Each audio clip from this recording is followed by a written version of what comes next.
Numbers 18:20, verse breakdown. Verse, KJV. And the Lord spake unto Aaron, Thou shalt have no inheritance in their land, neither shalt thou have any part among them. I am thy part and thine inheritance among the children of Israel. 1. Historical context. God is speaking directly to Aaron and the Levites, the priestly tribe. Unlike the other tribes of Israel, they were not given land. Their role was spiritual service, not territorial possession. This was not punishment. It was assignment. 2. Thou shalt have no inheritance in their land. Land represented security, wealth, legacy, and identity. God intentionally removed the Levites from dependence on material inheritance. This forced them to rely entirely on God's provision through worship, offerings, and obedience. Key truth. God sometimes withholds what others have so he can give something higher. 3.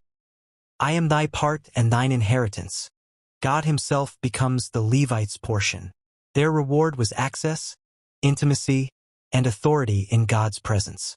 While others owned land, the Levites carried the presence of God. This reveals a hierarchy of inheritance. Land can be lost. God cannot be taken away. 4. Spiritual meaning today. This verse speaks to ministers, intercessors, people called to deep consecration. It also speaks to believers who feel they missed out on what others have. God is saying, what you didn't get materially, I replaced with myself. Sermon. When God is your portion. Introduction. We live in a world that measures blessing by possessions, property, and visible success. But Numbers 18:20 confronts us with a radical truth.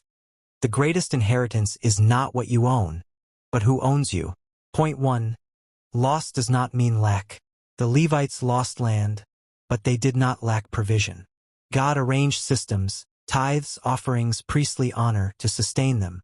Lesson. If God removes something, he also restructures provision. Point 2. God chooses levels of dependence. Other tribes depended on harvests. The Levites depended on God daily. Deeper calling equals deeper dependence. If God is stripping you of false securities, it may be because he is pulling you closer. Point 3. God as portion produces stability. Land can be invaded. Wealth can fail. Systems can collapse. But when God is your portion, your joy is stable. Your identity is secure. Your future is protected. Point 4. Spiritual inheritance outlasts natural inheritance. The Levites may not have owned land, but their legacy shaped Israel's worship for generations. What you carry spiritually will outlive what you own materially. Conclusion. Numbers 18:20 teaches us that some blessings don't come with titles, deeds, or accounts, but they come with presence, authority, and eternal impact. When God says, I am your inheritance, he is saying, you don't need what they have, because you have me. Prayer.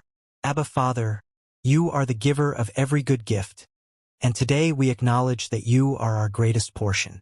Where we have felt overlooked, deprived, or delayed, realign our hearts to see that your presence outweighs every possession. Teach us to trust you when material security is absent. Remove fear from our hearts and replace it with confidence in your provision. Help us to value intimacy with you above visible success.